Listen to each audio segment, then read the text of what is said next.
Starting the show. 3, 2, 1, go. Hello and welcome. Thanks for joining us under the library. This is a Call of Cthulhu actual play podcast where we actually play. There are no scripts. The story is created collaboratively in the moment.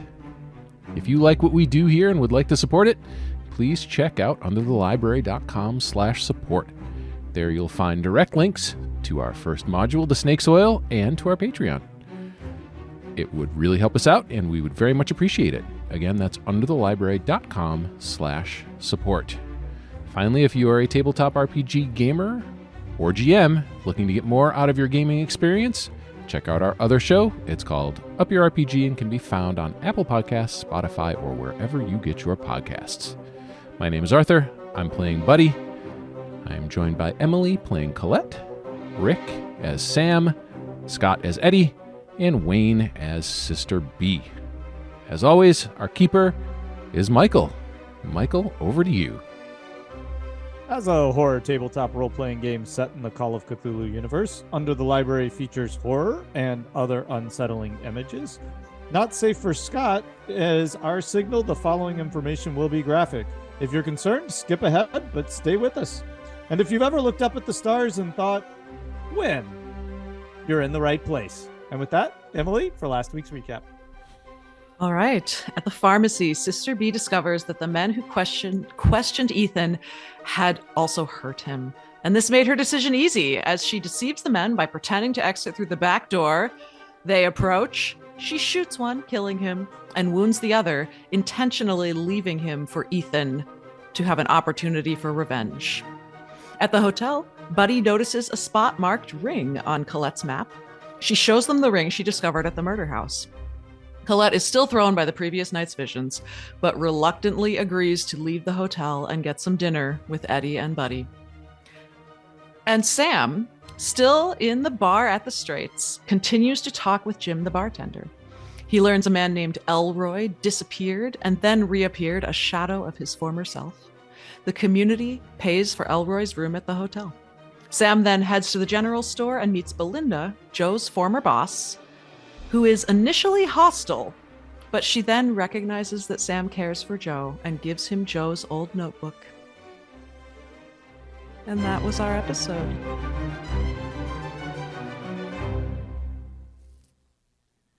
All right, so let's just jump right into our almost not safe for Scott. I'll give you a moment here to Sister B with Ethan in the back of the pharmacy. Sister right, B. Scott, this will be not safe for Scott. Okay, if I remember correctly, it was last we had was Sister B reaching over and grabbing Ethan's hand and firmly and lunging, and Sister B, you feel his hand resist against the back of the knife blade right as it slides between the ribs and into the heart of the man on the floor. And there's a crunching as you kind of sharply jerk the knife forward in his hand. crunching. Yeah. And then Sister B looks at Ethan straight into eyes. Ethan, you must always take an eye for an eye. Those who beat you deserve the vengeance of the god, and you will destroy them all. The men in these suits, they were the people who hurt you. They deserved everything they can get. And she pulls the knife out and then hands it to Ethan to keep. Says, you shall keep this knife. And you can hear audibly his teeth chattering as you hand him the knife. I mean, he's just... And Sister B will step forward and aren't you a nun? She says nothing, and she wraps her arms around him and gives him an embracing hug to calm his nerves. And his arms kind of limply shaking go around Sister B. And then we'll cut to the diner. Oh, that's us. Yes, that's y'all. So we were finishing up eating. So Hey, buddy, you gonna finish that food on your plate? Are you done there? oh no, you can have it if you're still Take the hungry. Go plate. ahead. Bunch of French fries. Buddy is very pleased that you are eating as well as you are. And perhaps Buddy is a little distracted by Eddy, but Colette is staring at Buddy with a very flat expression. And eventually just breaks into the conversation. Why didn't you tell me everything? Me? What didn't I tell you? You told me what you saw in the facility. You didn't tell me about the babies. How could you not tell me? Do I know about the babies, Keeper? Yeah, remember that's what you saw. That was your last image you saw as you were ushered out of the. I thought it was a woman on the table. It was a woman. He saw a pregnant woman. Yeah. Oh, okay. Please, it was a woman. Yeah. We'll go with. Okay. I tell you what. Yeah. But at least in game, her pregnancy did not come up in our conversation. Okay. Well, I mean, I didn't see a baby really. I guess I do remember that the woman was pregnant, but that wasn't. You didn't see babies like actual babies? like a nursery, No. like nurses with babies. I didn't. Did I, Michael? I don't want to lie to her. Roll on it. Okay. I mean, not for nothing. In game, you never mention that. In game, you only Okay. mention the okay. So, Yeah, Okay, 'cause then that's the way. Then that's the way. yeah. It I mean, should I have a be. distinct memory of that scene, and you Yeah, never talked yeah, about you did not. Okay. This is all coming, Okay. just Okay. to be clear, Okay, from cool. the vision that Colette had 2 episodes ago. Gotcha. Okay. Yeah. No, I never saw. So Colette is making the connection that this was in the facility and you were in the facility gotcha. and you saw things. Cool. I'm not All right. saying it's true. Let's roll with it then. Okay. Miss Colette, I wouldn't have lied or hidden anything from you. I didn't see any babies. What do you know about babies? Were there babies there? Did you find out something that you didn't tell me? I just remembered. My memory is so spotty.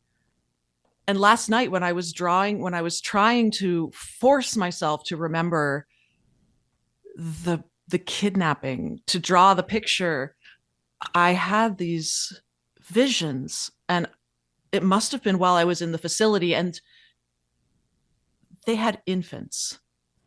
Do you think that what they drugged you with suppressed your memories? And do you think maybe that there's things that I might remember too? Because they definitely drugged me. I was drugged the whole time I was there. I was barely conscious. I was in a weird fugue state. I wonder Buddy, if I based might. on your description, it doesn't sound like they did the same thing to the two of you. No, Colette, they were keeping her under for a long time. Yeah. You, it sounds like they just got you out of there. Yeah, it was just a short thing, but there were definitely things there that they didn't want me to see. Oh yeah, I'm not saying they didn't knock you out something fierce, but And that woman Colette was is getting more and more agitated that woman through was this conversation. that woman was pregnant. Shh. More and more agitated and breathing hard. Okay. sure. So I'm going to say, Colette, why don't we do this? I had a good meal. We're all pretty happy. Is it okay if we maybe get up, we take a walk, we go outside and just catch some air? There's a lot to process here, and I think maybe doing it in a diner No, is the don't. best place.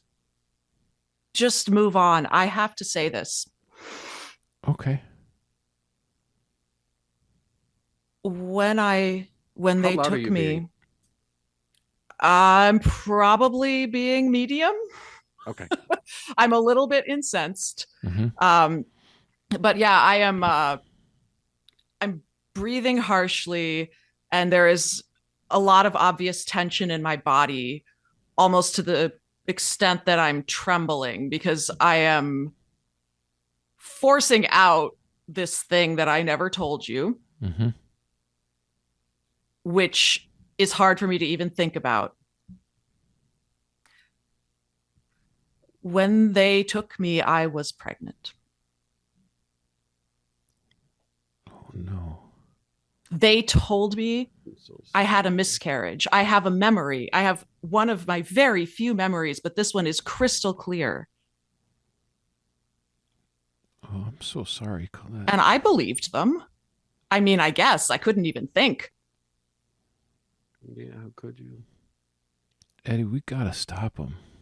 We got, and as this is happening, I'm looking around the diner, and I'm looking to see if there's anyone listening, anyone that looks like they're paying attention. As Colette's voice got up a little bit higher, I want to look sort of front, back, side. I'm really looking closely to see if we caught anyone's attention. Just make a luck roll for me.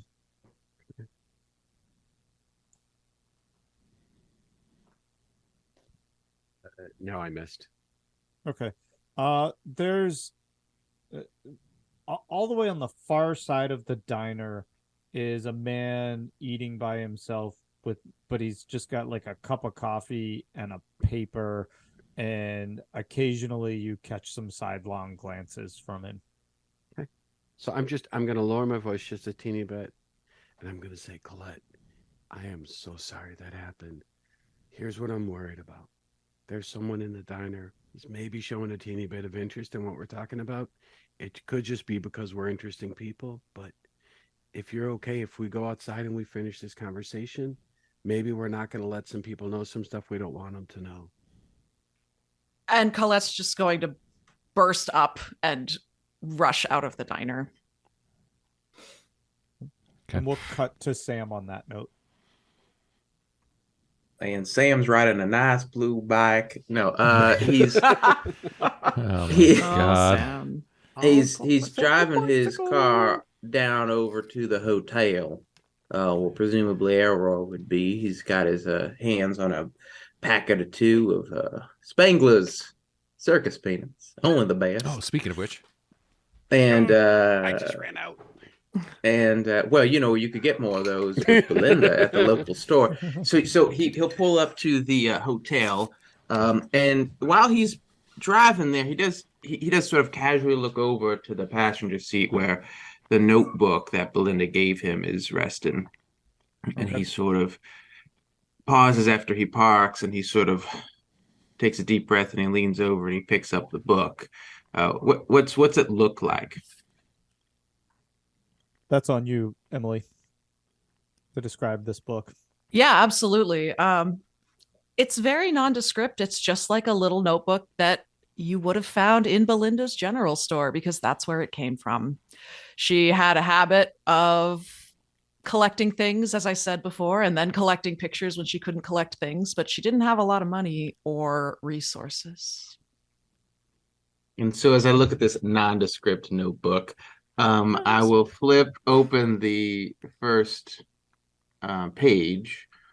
Is there anything written, say, on the the back, property of Joe, or notes or dates or anything like that? There are no dates. There are just sketches. There are pictures. There are some notes, some sentences, not full journal entries, just thoughts and things that I saw. It could be anything from a broken wheel laying against a building to the scene in the middle of town with the that's the wrong season. When the guy That's got embarrassing. shot. Tumbleweeds That's are embarrassing. going past. To something more violent that I can't think of in this moment because Would Joe there be was through a lot.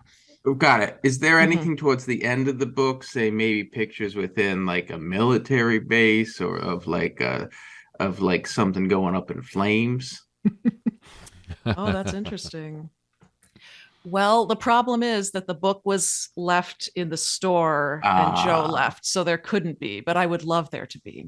If there's anything prior to that, he would see. Yeah. Yeah, there could be things about your family Mm. or scenes from. I'm Yeah, just yeah. postulating, like not. That's not fair. beginning. Yeah, That's- memories. Yeah, so I'll flip through briefly, and I'll sort of maybe recognize that because I've seen the house. We've certainly talked about your family when we were together, and I brought you over, and over the couple of weeks we were caring for one another. I was caring for you, and so I presume this would be some of those ties, and I'd sort of take it, I'd put it in my glove compartment box, and I'd make sure it's locked, and then I'd hop on and start walking into the hotel. Probably just like wipe handkerchief towards the corner of my eye. I'm imagining kind of this overhead shot of the tarp flapping on the back of your truck that occasionally reveals a bike in the back, and you getting out of the truck as Colette comes out of the diner, and because the diner's kind of attached, right? They share almost a parking lot with the hotel, right? They just walked into it. Yeah, we just walked down the block. So in that case, the door would burst open, and certainly catch my eye. A woman would.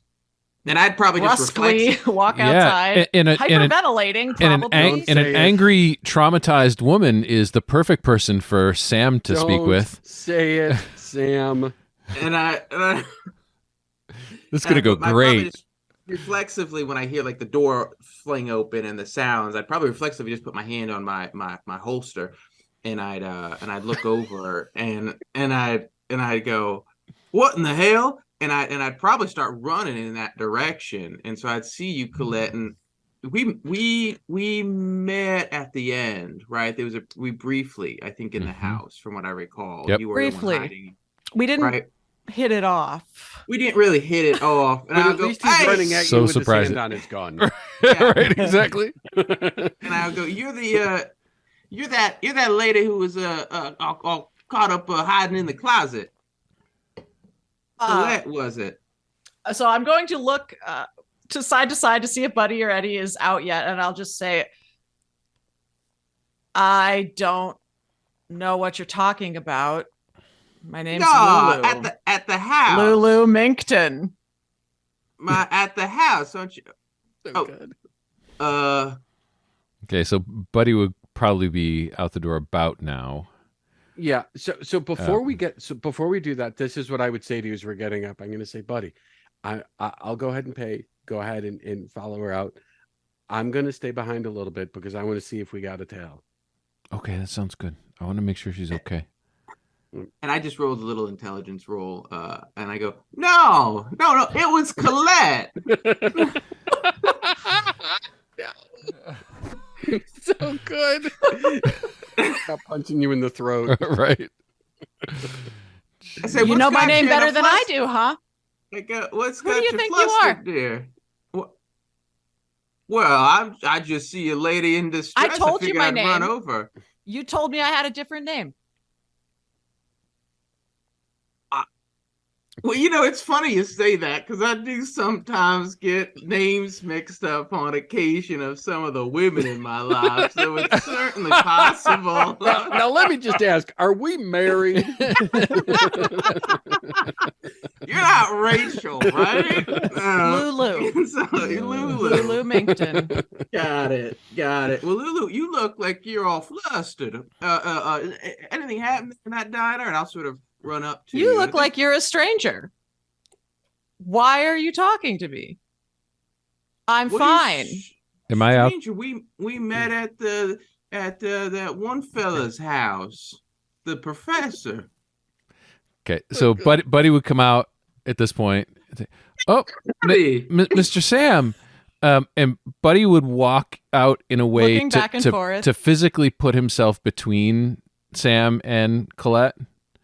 Just not like bouncer style, but just sort of casually, sort of just a little bit in front of Colette. Not like blocking, but just sort of to the side and maybe shoulder in front of Colette. Buddy, do you know him? Yeah, we've met. We're gonna Yeah. cut from that moment to Sister B. We've met. I just hope that you're like this when you say that. Right? Thanks for not shooting Colette. Yeah. I didn't want to interrupt the scene. Man runs towards me with his hand on his gun. Says he knows my name. Give All him right. give him time. It'll happen. It'll happen, Rachel. Yeah. All right.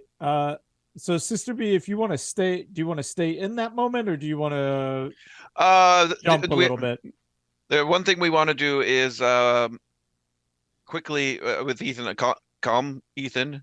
Step away from Ethan. It says, "Oh, Ethan, hold on to the knife and be calm for just 1 minute, and I will do a quick search."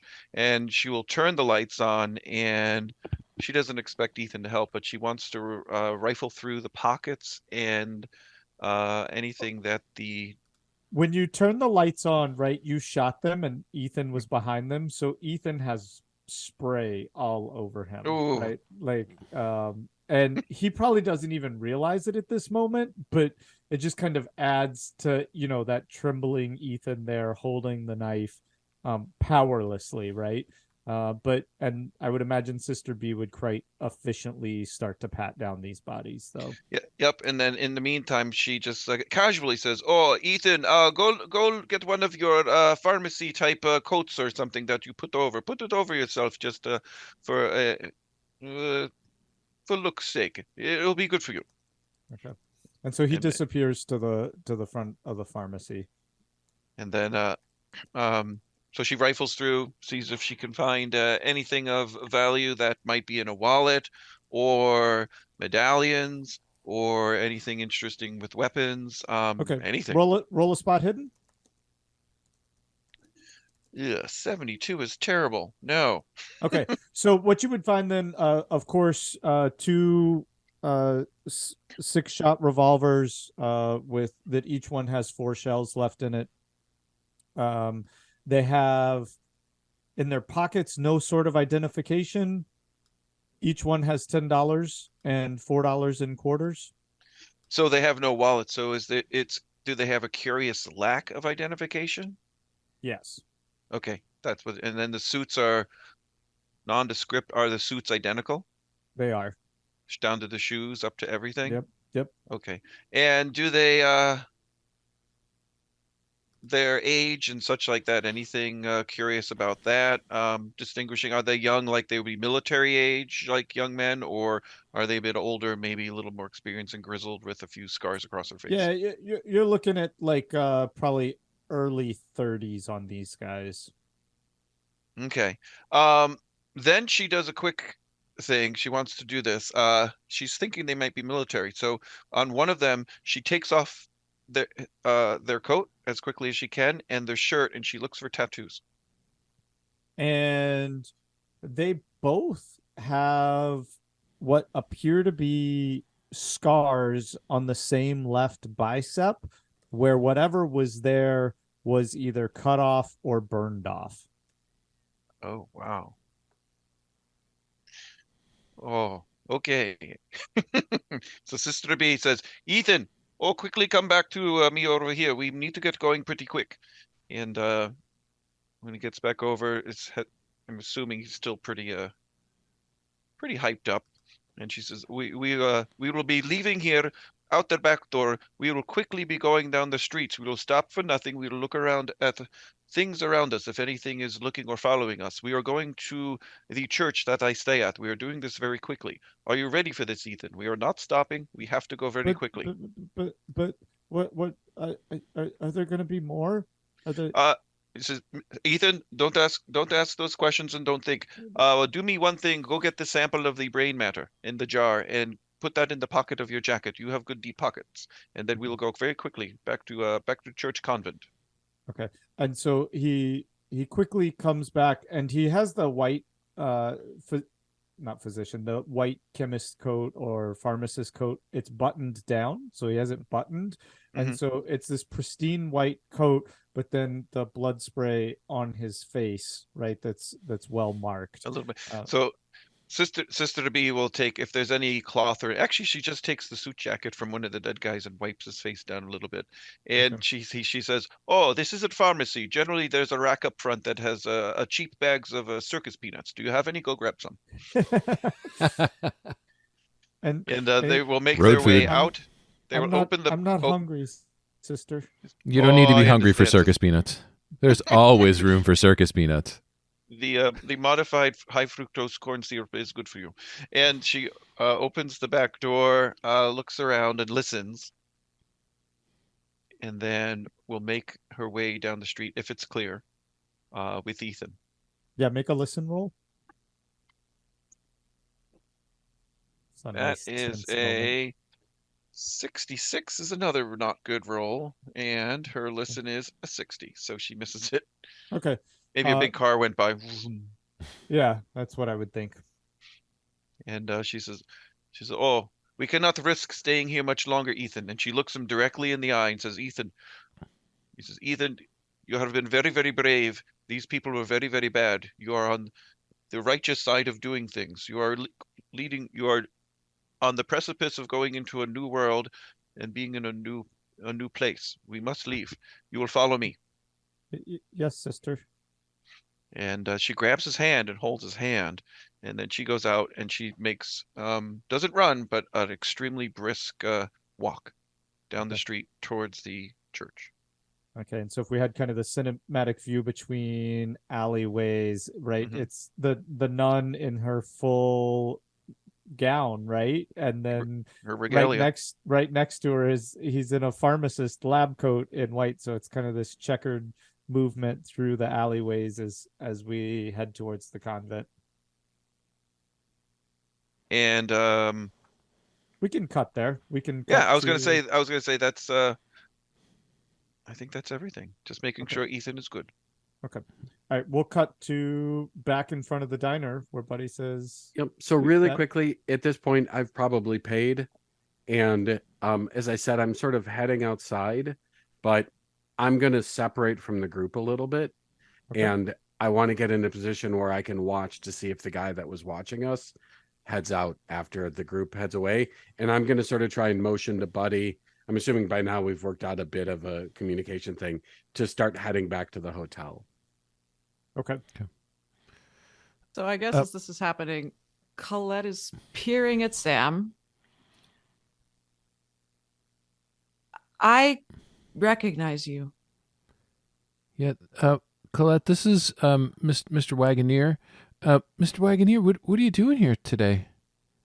This is quite a coincidence.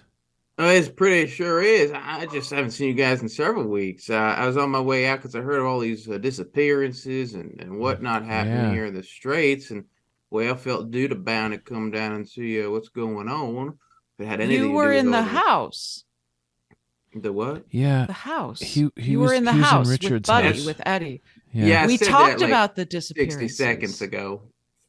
You told me about an exploding head. Buddy, is she feeling okay? It's been a tough day, Mr. Wagoneer. Hey, we are heading back this way. To the hotel? Yeah. Oh yeah, I was just heading there myself. do you you guys wanna- know Elroy by chance? Do we know Elroy? Make a knowledge roll on that, or make a knowledge roll on that. Both of us? Sure. Anybody who's at the hotel could have, who hears this, could have. That's a fail for me. Which makes sense Yeah, because it's Colette was hiding in her room, Yeah, afraid of okay. discovery. It's a close fail, but it's a fail for me. Okay. No, I don't know anyone named Elroy. And Buddy's going to turn and hope that Colette sort of comes with. And if she, would you just automatically come with? I'd come. Emily? Okay. So we're going to turn ahead and Sam, you're going to come with as well. Are you My guys room heading needs right safety. there? Sure, Yeah, sure. Yeah, we're gonna do that. Do I see Eddy by chance at this point as he's walking out? So depending on how close you were, you would have seen me come out, but He's standing off about 10 feet behind him. hopefully Is that you're not safe? this oblivious. So I'm I was heading out, I was and I'm- actually picturing, and I don't know if I've just got this wrong in my head. I was picturing that as we went out the door, I was picturing us slightly to the right of the door, with Sam first with his back to the door, then Eddy, then Colette. So I would have been facing Sam with Sam's back to the door. I'm sorry, not Eddy, Buddy, and then Colette. Yeah. So that Sam would have had his back to the door as he was facing us. If that's not the case, then No, I Sam don't want would have to been I don't want walking to prescribe up- anything. Sam would have been walking up from the parking lot. Colette would have been coming out from the door. So Sam would essentially be facing the door building. behind- yeah, Mhm. facing the Gotcha. building with the door behind Colette. He would Okay. have come out and Sure. come in between. So if Yep. Eddy Got came it. out, I'm assuming he kind of acted like he didn't know y'all so much. No, and so Yep. maybe- no. Okay. I'm obviously going to recognize Sam. I'm going Yeah. to sort of protect my face when I see him. But when I see Sam, I'm going to sort of do this kind of thing, like a shush kind of motion, and sort of motion for you to sort Yep. of keep doing what you're doing. And then I'm heading sort of, and this is my assumption, so make it fit with the logistics of it. Yeah. Wherever that guy is standing or sitting Yeah. in the place, Yeah. I want to go away from there, so it's not like he's looking out the window and seeing me go. And then I want to go someplace sort of in the lot, in the shadows, so I can watch the door for a bit. Okay, so you would essentially, but we'll have to roll to see if Sam picks up or if he shouts to you. You would essentially leave the door and head left back towards the hotel, Sure. and like duck back into Perfect. the shadows over there. And Okay. Buddy would say, "Mr. Wagoneer, let's go for a walk," and kind of give the big eyes and the head nod. Yeah, Do I have this at advantage at that point, or just a straight like sure. I'll give intelligence you. roll? I'll give you advantage, but it'd be Good, really be- fun if you blow No. this roll. Because I blew the first roll. So How bad did you blow it? hey, I got a 68 and now I got a 94. So Okay, one thing, Eddy, you're still Fucking even awkward. even as you're walking out, you're ravenous. You like just ate, but you're walking out and you're in FBI mode. Like you're oh my god. really on top of this, but you are so freaking hungry at the same time still. And so Sam holding 2 bags of Spangler's peanuts for what it's worth. looks and goes, "Hey, you're that FBI fella that was with this fella, aren't you?" Mr. Wagoneer, can we go for a walk, Mr. Wagoneer? And And he's I like know really you- trying to get What- Sam's attention. See what you guys want? Given dessert? the head nod. Oh, all right. I guess I'll Yeah, pick come up on with on us. the- all right. Over this way, He- Mr. He'll Wagoneer. catch up. Okay. And I'm sort of walking I'll just backwards, and I'll just sort of give a quick little wave back in your direction, Eddy, and keep walking with you, You're the buddy, and worst. Okay. Colette. Lulu. so so we're walking Lulu. toward the hotel. Thanks, Mr. Wagoneer. We didn't want to blow Mr. Eddy's cover. Oh, you guys are undercover. Well, you should have said something. Well, I think We didn't really Alright. have time, and we're not really technically undercover. We just don't. He's doing something else. We don't want to call him out. So let's secret just like. head Head to the hotel. Yep, exactly. We're gonna head to the hotel. So you were talking about a fella, Elroy? Did you say? Yeah. Do you remember that girl Joe at some point? Yep, you Joe heard Joe about Barnes. Joe Mhm. Barnes. So she used to work at this store, and while I was down here checking out the local bars, seeing what I could what bushes I could shake and what might fall out, and I heard from this local barkeep that there was a person who's staying at this hotel in Elroy who's got the same sort of funky wonkiness as that professor. He disappeared and came back and just is just a shell of himself. And the whole town's been trying to support him because he's just a bit of a bumpkin. And well, I found out his favorite snack food are circus peanuts. And well, roundabout, that's how I got here. Wow, aren't circus peanuts everyone's favorite snack food? I guess so. You hear from way away. Yes, they are. Wow. So he disappeared and came back in sort of the same way that Joe ended up. So he disappeared and came back, and you're bringing him candy. Well, I'm trying to see, how he reacts because this used to be a favorite food. And if he's the same sort of person or not, he may react different and may give us clues if he's got any of these brain splodings that are about to happen. I'm the same person. Well, how long was this Elroy person gone? They said just a couple of days or something like that. Buddy's gonna look at Colette and kind of give like a face, like a scared face. I don't want to table talk it, but Emily, if you look at me on camera and go, yeah, I one see of those it, faces. because Okay, we both know how long Colette was in there, ish, as much as she can know. yeah. Do I pick up on this from you, Colette? Or did you tell me, Lulu, about when we first discussed that you came from the base? I don't remember. We didn't discuss much because you talked about exploding heads and I freaked out and you went downstairs. Right. Because I couldn't talk because I was freaking out. Yep. Yeah. Head popping. Yep. Yeah. Yeah. Not a good conversation starter. Yeah. Colette's getting tense again. Mm-hmm.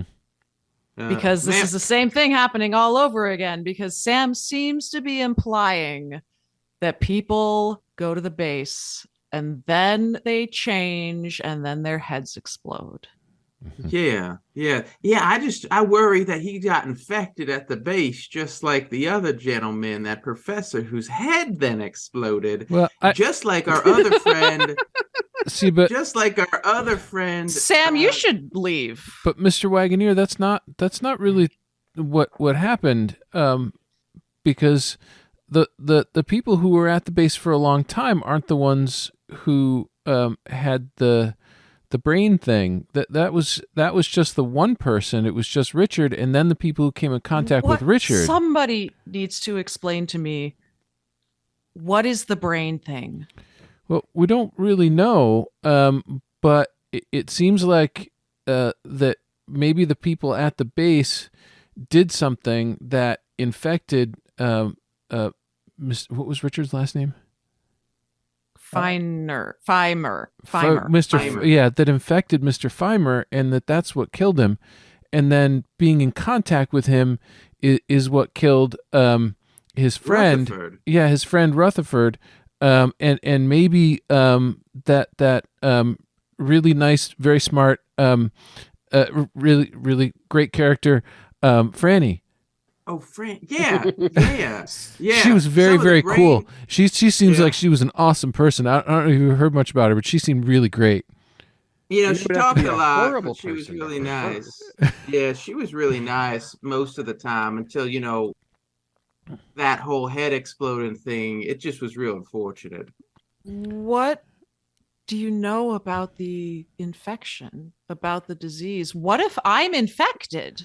I don't think so, because I was there for so long. Right, but the people who got it, all the reports that we had, yeah, so was I.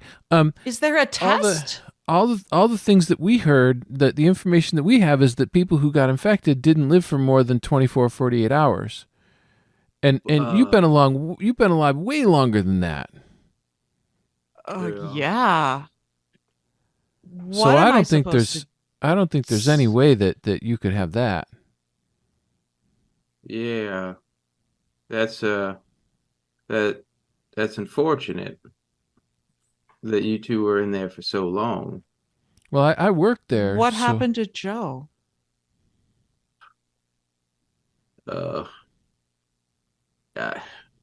I heard her in the house. Yeah, I can't. I heard her talking to this. She's not the same Russian anymore. woman.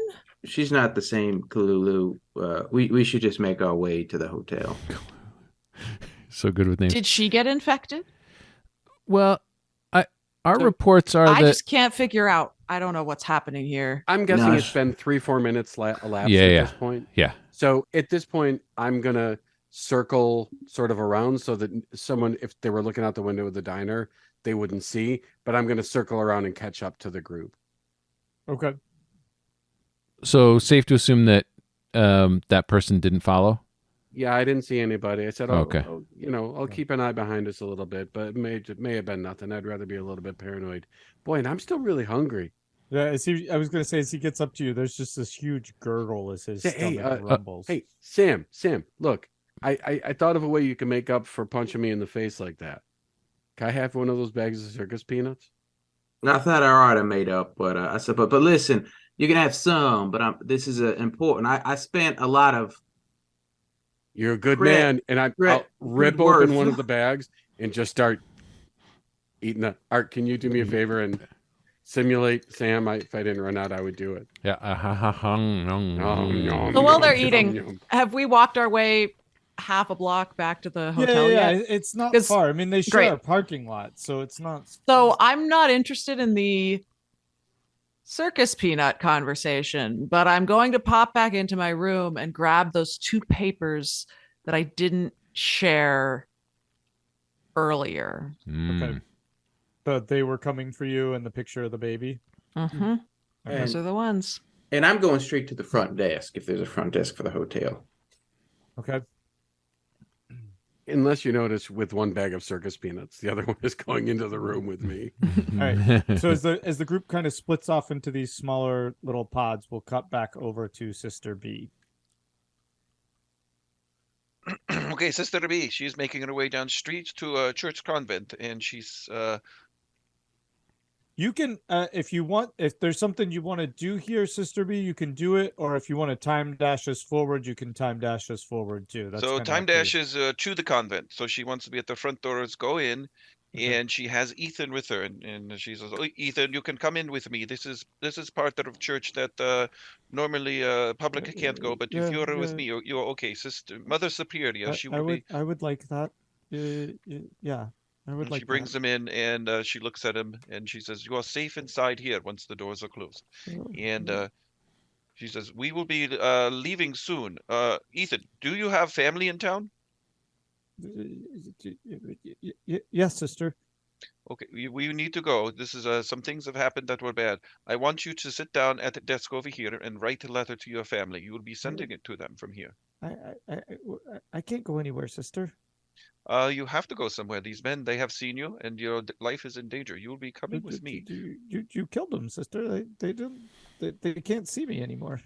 I believe there will be other people. They will be coming back to that pharmacy. You cannot go back to that pharmacy. It's time for you to come with me. We will be leaving this town. What should I write, sister? So I will help you. You will start with letting your family know just that you need to be leaving town, not where you are going, because you do not know, and that you love them very much, and you will try to come back when you can, but you will send them more letters with information about how you are. You are perfectly okay. Things have gone a little bit astray of how things went, and it is time to go. The first time he tries to write, the pencil lead just snaps right off, right? But eventually with your help, like he gets through a letter, but it barely looks, might not know, but it barely looks like his handwriting. I mean, it's just a mess he's shaking so bad at this point that he can't even control the writing. So she gets an envelope, and she'll take the envelope and ask for his address and address it for him. There's no return address or anything like that. And then she'll go to a little stash of stamps that these sisters would have. And if there's other sisters that have come by, she asks that Mother Superior come by. The question is, from the church convent, how far is the train station? Do they need it's a great question. Here, let me just roll on it, and we'll decide. It's going to be 98 miles away. Yes, it is exactly. Well, we'll call it about 9/10 of a mile. Oh, not far, but good. And she says to other sisters, "Sister, talk to Mother Superior. I need to borrow the church car, but I need one of you to drive it. This young fellow, he is in danger, and perhaps so am I. We will be in back of the car. I need you to drive us to a train station. If you could do that." And so, a lot like the nuns at the end of The Sound of Music, hopefully. That'll be very, very helpful. Right, and we're throwing off the Nazis that are chasing us. I was going to say this kind of history of nuns doing. I don't want to think of the nuns through this lens. I'm okay of the population thinking of the nuns and Sister B through a certain lens, but the nuns themselves are used to doing some subversive activities, and in that, process. They're not really going to give you a hard time about this. Maybe some questioning looks or glances, but So the one thing is the one person who knows it would be Mother Superior. So Sister B would have told Mother Superior about her whole background, where she Okay. came from, and even some of the other intricate aspects that Richard was her brother and such like that. So she sat down, they had a long conversation one night, and so the Mother Superior would know that part of it, and hopefully, you know, she would have Okay. been so with her she leanings. she gives you, the Mother Superior would give you a look of concern and maybe look for, you know, a visual cue back. She doesn't want to upset the other sisters, but she also doesn't want to put them in danger by having them drive you. So this is That a would, question for the keeper. In the conversations, and I don't want to, you know, yeah. make the story for them, but in talking to the sisters in general and the Mother Superior, are they approving of how the town is going and of this facility, or are they suspicious of the facility? No, they're very suspicious. Okay. Yeah. And so that's In that would fact, I help. mean, they're serving. I think that's the other part that puts them on edge, is they're serving the people of the Straits, right? Mm-hmm. And Ah. they're akin to everything that's been going on there. So you would also, by virtue of staying there, be Mhm. aware of the problems that, you know, Sam is discovering and that they're investigating. Oh wow, that's actually cool. Okay.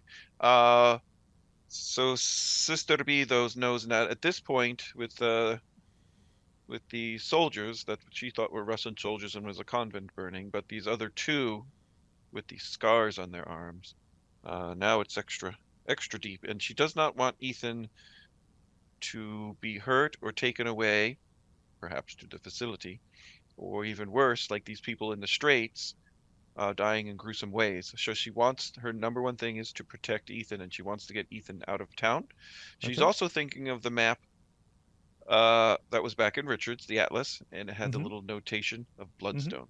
And Yep. in her head, she wants to get to a train going to Bloodstone. And she has Okay. the brain. The brain is the important part. Okay.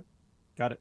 All right. So then Sister Anne Margaret is going to drive you to the train station. And All I have a there, vision now is of the beautiful old actress Anne Margaret playing I a was going to say, nun. Sister and Margaret, really? Wow, with these. Well, yeah, okay. all right. And so Sister Anne will get you to the train station, and you pack pretty light anyway. So Is we'll Sister Uma Thurman with us too? I'm not usually a Michael defender, but it's tough coming up with names right on the fly like that. No, I'm just saying it would be great. Sister Division. Uma Thurman might kill Sister B. All right. It's true.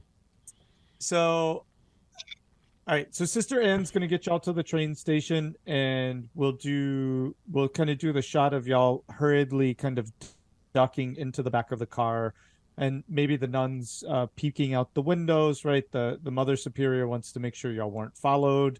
This is a savvy group, right, in the middle of this town with all these strange goings on. They're not naive at all in what's going on here. Not so much so that they're like their whole own spy organization, but they're definitely know what's going on. And So so around these sisters who seem so confident and know what they're doing, how is Ethan's disposition? I mean, he's a mess. He's in kind of full blown post traumatic, right? He's just he doesn't know what to do with himself. Of course, the sisters cleaned him up. Yeah, Tightened yeah, him up. yeah. And they're trying to help him, but he's still, I mean, shaking and Yeah. freezing, right? Like it just, yeah, he feels like he almost died, right there in that moment, and then he was by his own hand killed somebody, which is like way out of this character's. Oh, so Sister B, when she is in church, she takes there would be quite a few of them around, a necklace that is, it would be lying around, something of a religious icon, and Like a at some point, rosary. yeah, and she puts it around his neck, Okay. even if he's not Catholic, and she says to him, this will soothe you and protect you," and she puts it around his neck, and tucks it into his shirt. And she says, "Keep this close to your heart, and this will protect you on our journey." Okay, make a persuade roll with that. Ooh. And We'll that see. is one of my best. Yeah, I know. And a 30. Ooh, nice. Okay. 37. I just missed a hard success. And for the first time, he stills a little bit, and he there's feeling in his hand as he squeezes your hand, and he looks at you and he says, I'll go with you, sister. And then we'll cut back to the front desk. Sure. Okay. Sure. Nope. Hold on. Oh, It's been like 5 minutes. You lost it again? Listen, 5 minutes is a long time to keep it up. So, Not the first time you've said that, I'm sure. not gonna be the last. And so Sam's at the front desk. Sam needs a voice fluffer. Is the real thing we need here. All right, so Sam's at the front desk, and I think we broke Michael. I need a name fluffer. All right. You know what? On that, as you arrive to the front desk, we will end this episode, and we'll pick up with that on the next episode. All right. That is going to do it for this episode of Under the Library.